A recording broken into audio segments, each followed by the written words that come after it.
We started a week ago on Monday. The Registrar of Joint Admission and Matriculation Board, Professor Isiaq Oluyede, has cautioned parents and guardians against registering their underage children who are not up to 16 years of age for university education as risky that could affect the overall performance of the children in the future. The Jamb Registrar stated this while speaking with journalists after inspecting some UTME registration centers in Ilorin, Kwara State, where he announced that over 400,000 prospective candidates have registered on the 5th day of the exercise.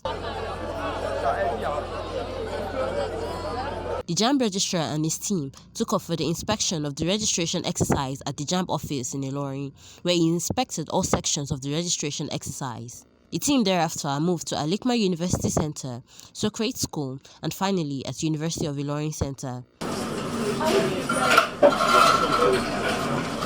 The Vice-Chancellor of the university expressed satisfaction with the exercise and commended Jamb for providing a conducive and seamless environment. For 2025, it has been very smooth and that's been very orderly.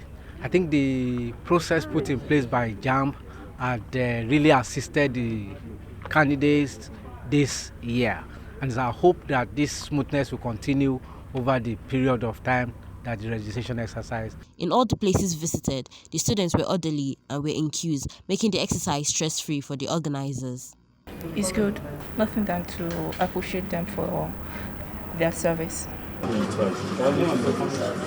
After inspecting 6 centers, the Jamb Registrar in an interview was full of admiration for the conduct of the students and the centers' owners for adhering to the instructions of Jamb. Being the 5th day of the exercise, which is expected to end by next month, he said over 400,000 had registered so far out of the 2 million students.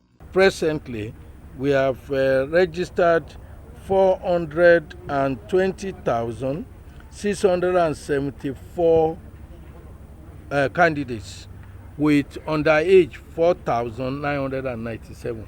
You know, it was 2,000 in the morning. It's now 4,900. You can see how we are deceiving ourselves, when in reality we should not be. If there are such, total maximum will be about 300. So it's 1 in a million. But you now see a situation where we have just started and we already have 4,000. Now, by the end of today, there will be more than 5,000.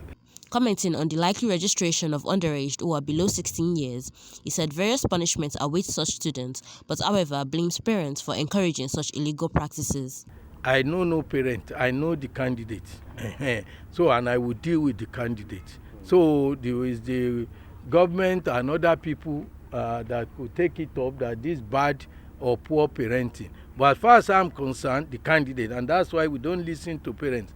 Because they are 16, that's why we allow their parents to give an undertaking that they will bear witness to the sanction we are going to impose on their wards and children. There are 4 examinations that they will first of all face. They are going to write UTME. Initially, we wanted to block under 16 from writing UTME. But we say, if you don't give them the opportunity, how do you know when you see an exceptionally good one? That's why we put it with an indemnity.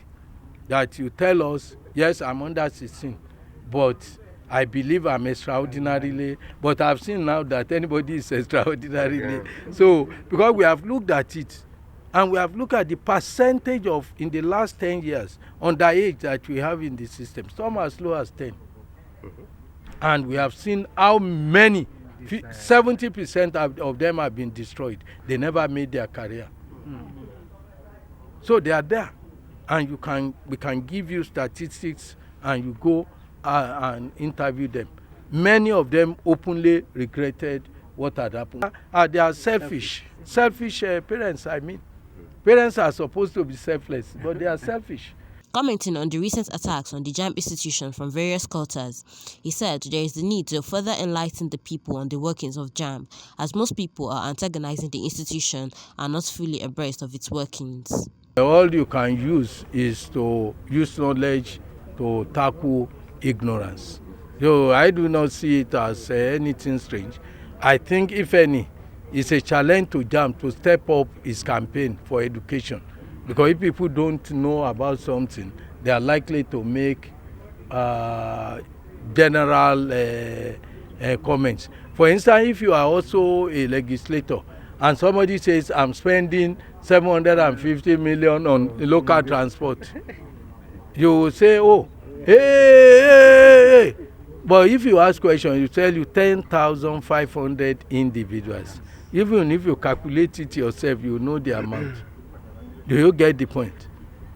So, but if you do not know, you will think, oh, this is one of the things that some people do. We don't do such. Mardia Abdulhakim reporting for Expression TV.